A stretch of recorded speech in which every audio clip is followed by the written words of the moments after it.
Ní orúkọ Jésù Kristi tó ṣe iyebíye la kí wa káàbọ̀ sínú ìsìn ọwọ́ tòní. Mo sì gbàdúrà wípé Jésù Kristi Olúwa wa ó ti gúnlẹ̀ sáàárín wa láàárọ̀ yìí, yóò sì gbọ́ àdúrà wa. A ó bẹ̀rẹ̀ sí yìí nígbàtí a ó máa kọrin láti inú ìwé orin mímọ́, orin 569.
Olúwa, ìwọ sí mi ní ètè, ẹnu mi yóò sì máa fi ìyìn rẹ hàn. Kí Olúwa kí ó pẹ̀lú yín. Bí a ti tọ̀ Ọlọ́run mímọ́ wá, a rí pé a ti dẹ́ṣẹ̀, a sì ti kùnà ògo rẹ̀. Nítorí náà ẹ jẹ́ ká fi ìrẹ̀lẹ̀ jẹ́wọ́ àwọn ẹ̀ṣẹ̀ wa fún ní ìkúnlẹ̀, ká sì máa wí pé Ọlọ́run onídàájọ́ òdodo àti bàbá aláàánú, a jẹ́wọ́ pé a ti dẹ́ṣẹ̀ sí ọ ní èrò, ọ̀rọ̀ àti ìṣe. A gbà pé àwa ni ó fa ẹ̀ṣẹ̀ tí a dá. Ṣàánú fún wa, a bẹ̀bẹ̀ kí o sì dáríjì wá nípa ìfẹ́ tí o ní sí wa nínú Jésù Kristi, ẹni nítorí wa tí ó kú tí ó sì jíǹde. Fún wa ní ìrònúpìwàdà tòótọ́ nípa agbára ẹ̀mí mímọ́ rẹ̀, kí o fún wa láti kọ àwọn ọ̀nà búburú wa sílẹ̀, kí a sì sìn ọ́ ní ọ̀tun ìwà. A béèrè yìí nípasẹ̀ Olúwa wa Jésù Kristi. Àmín. Kí Olódùmarè àti Ọlọ́run aláàánú fún yín ní ìdáríjì àti ìmúkúrò ẹ̀ṣẹ̀ yín gbogbo. Kí ó fún yín ní ààyè láti tún ìwà ayé yín ṣe. Kí ó sì fún yín ní oore ọ̀fẹ́ àti ìtùnú ẹ̀mí mímọ́ rẹ̀. Nígbàtí a mọ̀ pé Ọlọ́run ti dáríjì wá nítorí Jésù, ọ̀dọ́ àgùntàn Ọlọ́run tí ó kú fún wa, ẹ jẹ́ kí a júbà rẹ̀, kí a sì máa wí pé ìgbàlà ni ti Ọlọ́run wa tí ó jókòó ní orí ìtẹ́ àti ọ̀dọ́ àgùntàn náà. Àmín. Ìbùkún àti ògo àti ọgbọ́n àti ọpẹ́ àti ọlá, agbára àti ipá ni fún Ọlọ́run wa láé àti láéláé. Àmín. Ìwọ ti ṣe rere sí àwọn ìránṣẹ́ rẹ, Olúwa. Ìbùkún ni fún ọ, Olúwa. Ọ̀rọ̀ rẹ ni fìtílà sí wa ní ẹsẹ̀. Sáàmù ìkọkànléní àádọ́ta, Psalm 51. Ọlọ́run, ṣàánú fún mi gẹ́gẹ́ bí ìṣeun ìfẹ́ rẹ, gẹ́gẹ́ bí ìrọ̀nù ọ̀pọ̀ àánú rẹ. Nu ìrékọjá mi nù kúrò, wẹ̀ mí ní àwẹ̀mọ́ kúrò nínú àìṣedéédéé mi, kí o sì wẹ̀ mí nù kúrò nínú ẹ̀ṣẹ̀ mi. Nítorí tí mo jẹ́wọ́ ìrékọjá mi, nígbà gbogbo ni ẹ̀ṣẹ̀ mi sì ń bẹ níwájú mi. Ìwọ nìkan ṣoṣo ni mo ṣẹ̀ sí, tí mo ṣe búburú yìí níwájú rẹ̀. Kí a lè dá ọ láre nígbà tí ìwọ bá ń sọ̀rọ̀, kí ara rẹ kí ó lè mọ́ nígbà tí ìwọ bá ń ṣe ìdájọ́. Kíyèsí, nínú àìṣedéédéé ni a gbé bí mi, àti nínú ẹ̀ṣẹ̀ ni ìyá mi sì lóyún mi. Kíyèsí, ìwọ fẹ́ òtítọ́ ní inú, àti ní àìkọ̀kọ̀ ni ìwọ mú mi mọ ọgbọ́n. fi ewé hísópù fọ̀ mí, èmi ó sì mọ́. Wẹ̀ mí, èmi ó sì fún ju ẹ̀bùn òwú lọ. Mú mi gbọ́ ayọ̀ àti inú dídùn, kí àwọn egungun tí ìwọ ti run kí ó lè máa yọ̀. Pa ojú rẹ mọ́ kúrò lára ẹ̀ṣẹ̀ mi, kí ìwọ kí ó sì nu gbogbo àìṣedéédé mi nù kúrò. Dá àyà tuntun sínú mi, Ọlọ́run, kí o sì tún ọkàn dídúró ṣinṣin ṣe sínú mi.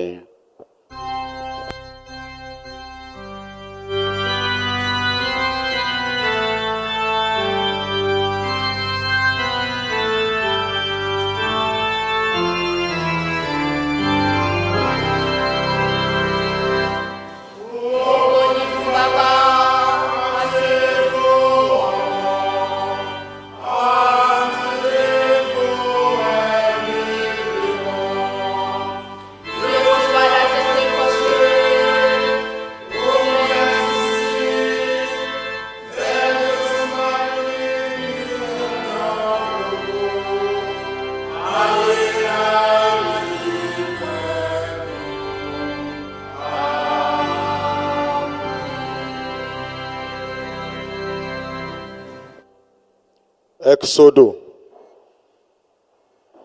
orí 20, a bẹ̀rẹ̀ sí kà láti ẹsẹ̀ kìíní dé ẹsẹ̀ ìkejì-dín-20. Ọlọ́run sì sọ gbogbo ọ̀rọ̀ wọ̀nyí pé, èmi ni Olúwa Ọlọ́run rẹ tí ó mú ọ jáde láti ilẹ̀ Íjíbítì, láti oko ẹrú jáde wá. Ìwọ kò gbọdọ̀ lé ọlọ́run mìíràn pẹ̀lú mi. Ìwọ kò gbọdọ̀ yá ère fún ara rẹ tàbí àwòrán ohun kan tí ń bẹ lókè ọ̀run, tàbí ti ohun kan tí ń bẹ ní ìsàlẹ̀ ilẹ̀, tàbí ti ohun kan tí ń bẹ nínú omi ní ìsàlẹ̀ ilẹ̀. Ìwọ kò gbọdọ̀ tẹ orí ara rẹ ba fún wọn, bẹ́ẹ̀ ni ìwọ kò gbọdọ̀ sìn wọ́n. Nítorí èmi ni Olúwa Ọlọ́run rẹ, Ọlọ́run owú ni mí, tí ń bẹ ẹ̀ṣẹ̀ àwọn baba wò lára àwọn ọmọ láti ìran díran kẹta àti ẹ̀kẹrin nínú àwọn tí ó kórìíra mi.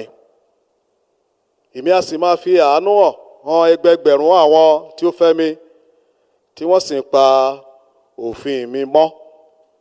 Ìwọ kò gbọdọ̀ pe orúkọ Olúwa Ọlọ́run rẹ lásán, nítorí tí Olúwa yóò mú àwọn tí ó pe orúkọ rẹ̀ lásán bí aláìlẹ́ṣẹ̀ lé ọ̀run. Rántí ọjọ́ ìsinmi láti yà sí mímọ́. Ọjọ́ 6 ni ìwọ ó ṣiṣẹ́, tí ìwọ ó sì ṣe iṣẹ́ rẹ gbogbo. Ṣùgbọ́n ọjọ́ 7 lé ọjọ́ ìsinmi Olúwa Ọlọ́run rẹ.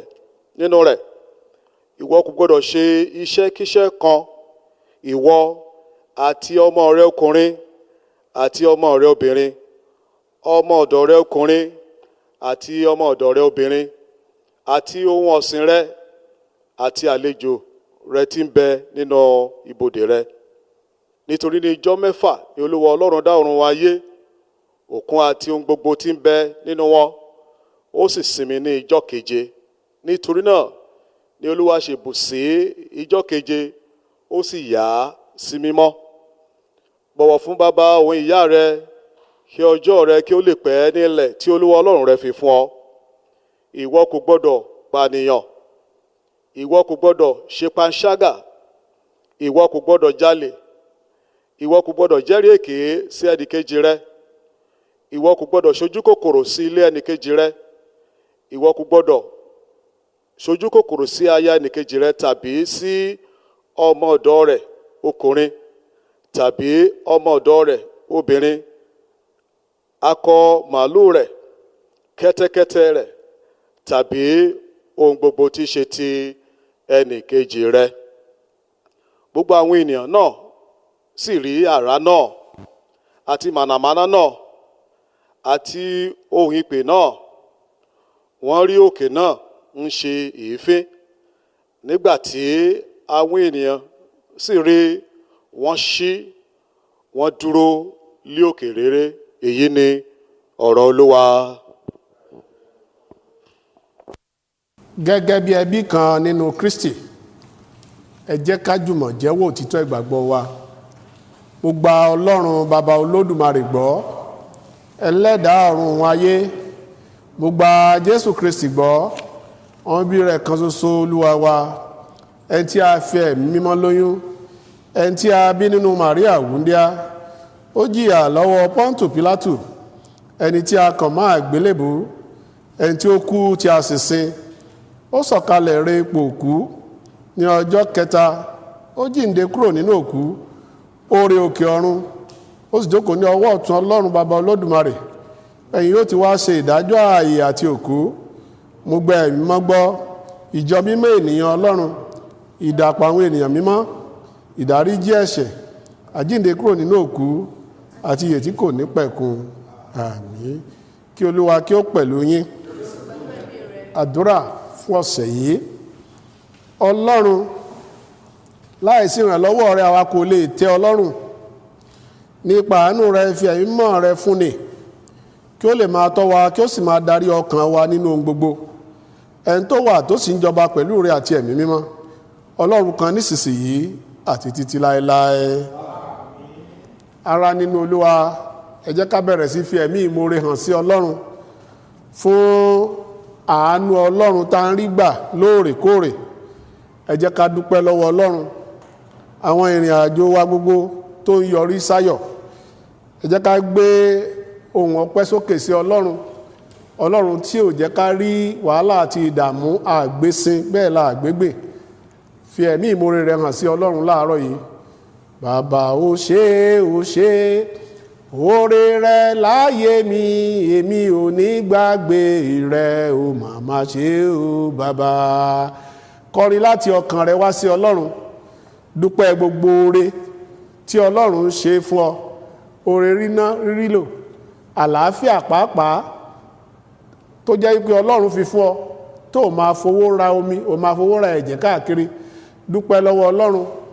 Ó sùn láyọ̀, ó jí láyọ̀, ìròyìn ìbànújẹ́ ò wọnú ilé rẹ wá.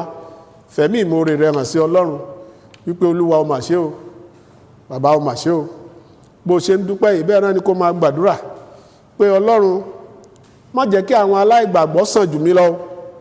Agbágbára wọ̀ mí láti máa ṣe bí ìfẹ́ inú rẹ. Bàbá gbágbára wọ̀ mí láti máa ṣe bí ìfẹ́ inú rẹ. Sọ fún Olódùmarè, Olúwa, tí n bá ti ṣèfẹ́ rẹ, mo mọ̀ yí pé gbogbo tí n bá ti béèrè ló máa ṣe fún mi.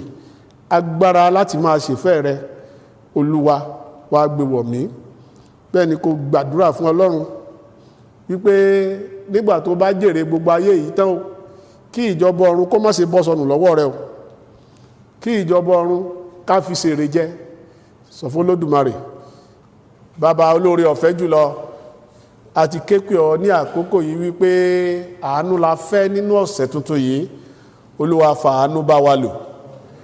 Gbogbo ohun tá a ti béèrè nínú àdúrà yìí, Olúwa jẹ́ kó wá sí ìmúṣẹ. À ń fẹ́ ohun tuntun nínú ayé ẹnì kọ̀ọ̀kan olùgbọ́ ọ̀rọ̀ yìí.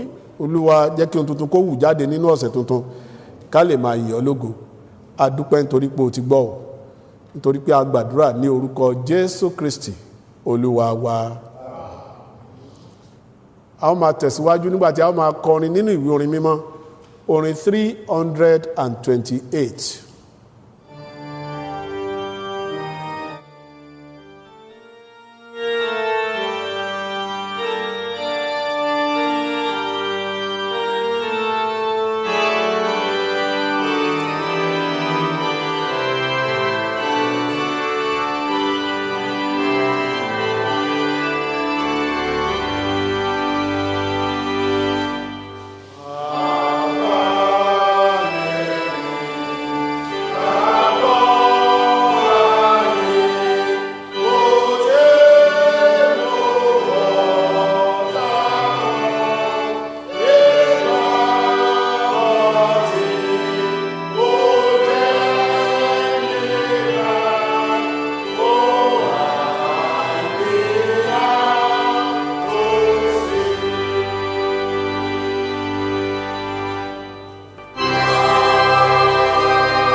Ẹ jẹ́ kí a gbàdúrà.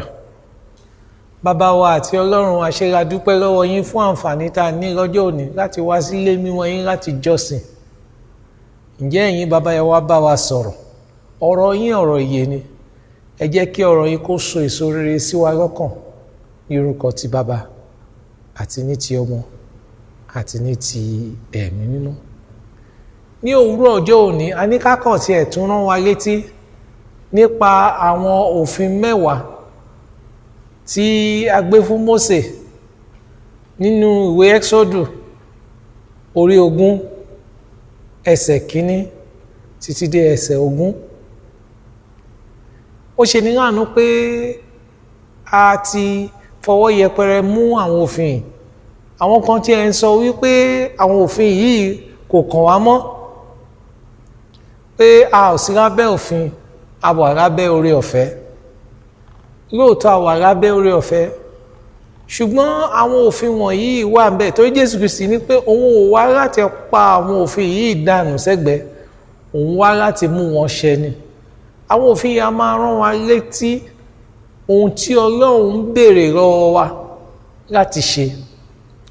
Jésù Kristi nínú Matthew orí 22 láti verse 37 ló sọ fún wa pé àwọn òfin yìí a lè so wọ́n sọ́nà méjì: ìfẹ́ sí Ọlọ́run àti ìfẹ́ sí ọmọ ẹnìkejì wa.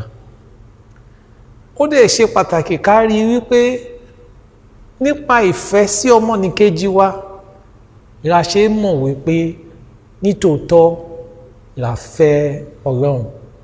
Ṣùgbọ́n ẹ jẹ́ ká kọ̀ síra wo àwọn òfin wọ̀nyí ká fi rán wa létí níbẹ̀. Ìkíní ni pé ìwọ kò gbọdọ̀ ní ọlọ́run mìíràn lẹ́yìn mi. Ẹ̀yin èèyàn Olúwa, àwọn ọlọ́run wo láti kó sínú ilé wa? Ẹ lè máa ní kí ni oníwàásù ń sọ̀rọ̀ nípa èyí, mi ò lọ́lọ́run mìíràn lẹ́yìn Ọlọ́run. Ó dà, àwọn nǹkan wo ló gbé ẹ lọ́kàn jù tó jẹ́ pé àwọn gan-an ìbẹ̀rẹ̀ ọkàn ẹ wà? Ẹlòmíì owó lọ́lọ́run ẹ̀, ẹlòmíì ọmọ, ẹlòmíì aya, ẹlòmíì ọkọ, ẹlòmíì ilé tó kọ́ àbí mọ́tò tó rà. Àwọn ni ọlọ́run ìbẹ̀rẹ̀ ọkàn ẹ wà gbogbo gbà. Ó ní ìwọ kò gbọdọ̀ ní ọlọ́run mìíràn lẹ́yìn mi. Ohunkóhun tó bá ti gba ìfẹ́ rẹ ju ìfẹ́ rẹ sí ọlọ́run lọ, ó ti sọ di ọlọ́run ni. Kọ́lọ́run kó ṣàánú fún wa, kó yẹ ara rẹ wò, kó lè mọ̀ bó ṣe máa jìnnà sí àwọn nǹkan kan tọ́lọ́run pèsè fún ẹ tó dẹ̀ ti wá sọ wọ́n di ọlọ́run. Ẹlòmíì ibi iṣẹ́ ẹ ti di ọlọ́run mọ́ lọ́wọ́. Kọ́lọ́run kó ṣàánú fún wa. Ó ní ìwọ kò gbọdọ̀ ya èrèkéré fún ara rẹ. A ti rí i pé lóde òní ó yẹ káwọn onígbàgbọ́ ká ṣọ́ra.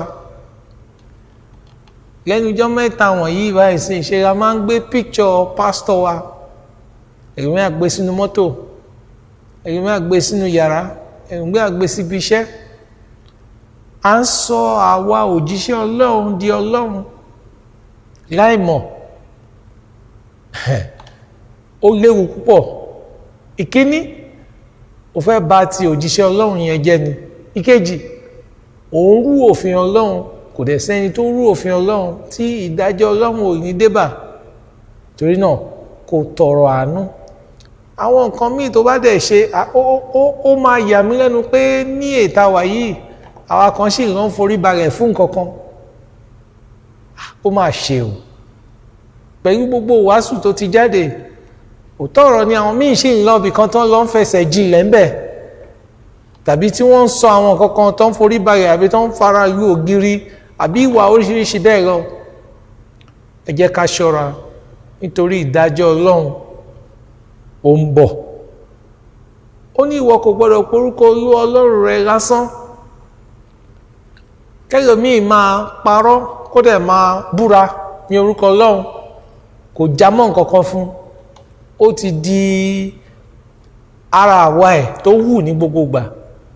Ẹ jẹ́ ká ṣọ́ra. Eléyìí léwu pọ̀ torí ó lòdì sí ọ̀rọ̀ Ọlọ́run.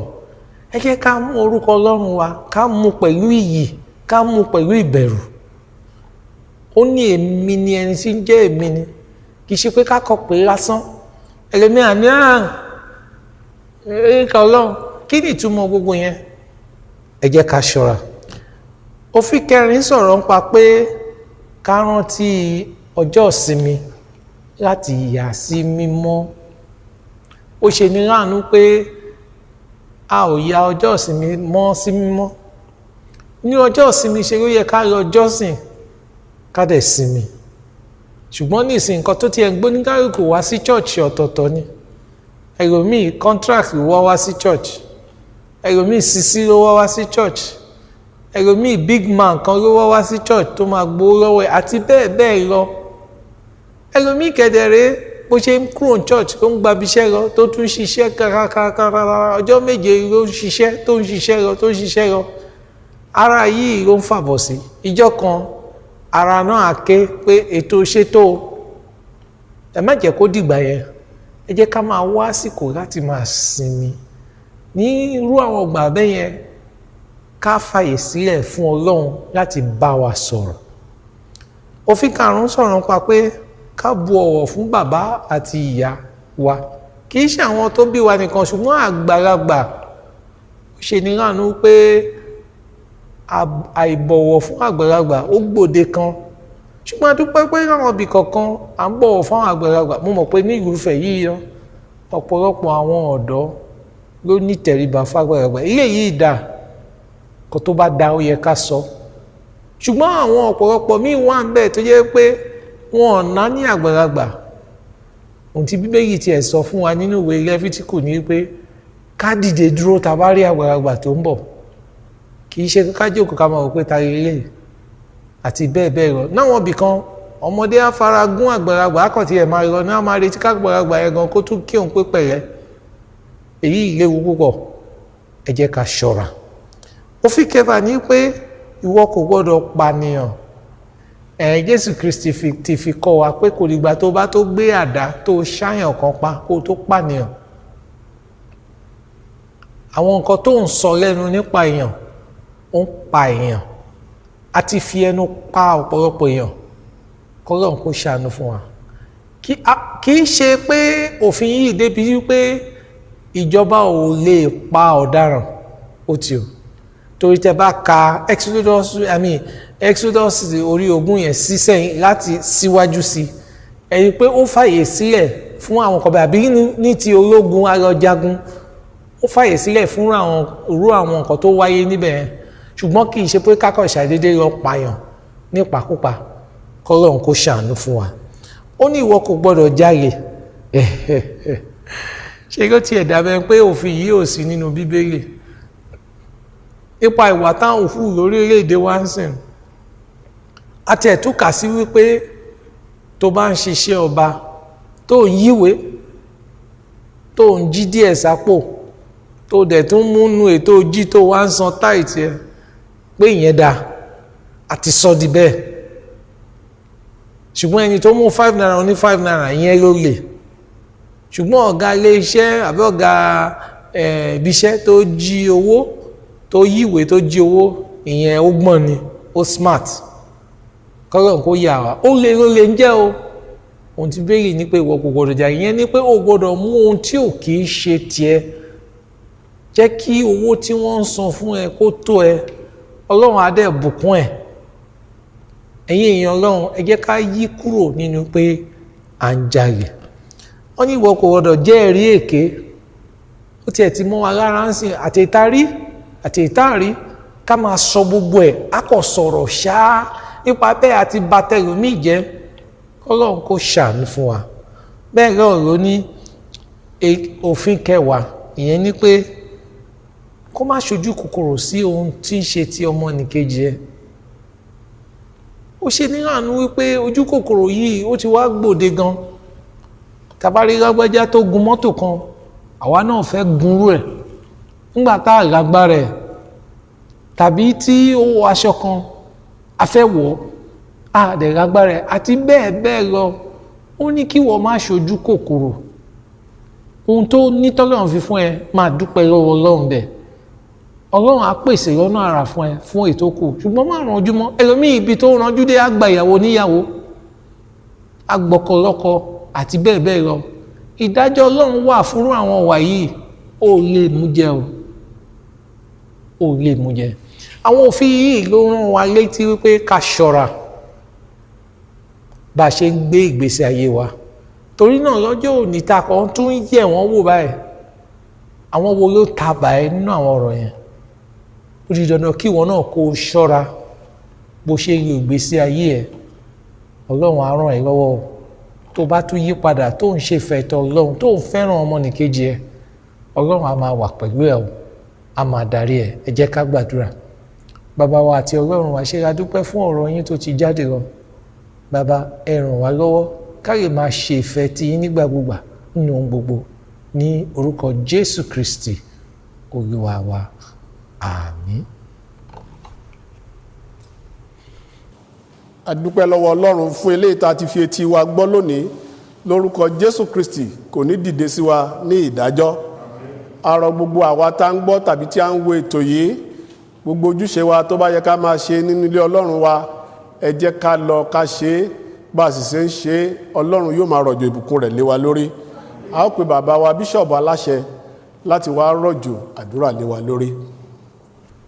Ẹ̀yin èèyàn Ọlọ́run, kí n tó gbàdúrà láti kásẹ̀ ètò yìí nílẹ̀, mo fẹ́ rán wa létí pé láago 6 lọ́jọ́ òní nírọ̀lẹ́, aago 6 nírọ̀lẹ́ ọjọ́ òní, ètò ìdánilẹ́kọ̀ọ́ ti Bíbélì yóò wáyé ní orí Orísun FM tẹ́ ń gbọ́ mi. Ẹ̀dẹ̀ tún lè máa wò náà lórí YouTube àbí Facebook. Ìdánilẹ́kọ̀ọ́ ti Bíbélì yóò wáyé. Fẹ́ kẹ́ darapọ̀ mọ́ wa láti gbọ́ ìdánilẹ́kọ̀ọ́ ti Bíbélì. Bẹ́ẹ̀ ṣe ń gbọ́, Ọlọ́run fúnra rẹ̀ yóò máa mí sí yín. Ẹ jẹ́ ká gbàdúrà. Àlàáfíà Ọlọ́run tó ta òye gbogbo ènìyàn yọ, ó pa yín láyà wọn ọkọ̀ mọ́, ní ìmọ̀ ìfẹ́ tí Ọlọ́run àti ti Jésù Kristi ọmọ rẹ̀ Olúwa wa, àti ìbùkún Ọlọ́run Olódùmarè, ìbùkún ti Bàbá, ti Ọmọ àti ti Ẹ̀mí Mímọ́ kó wà pẹ̀lú yín, kó sì máa bá yín gbé látòní lọ àti títí láéláé.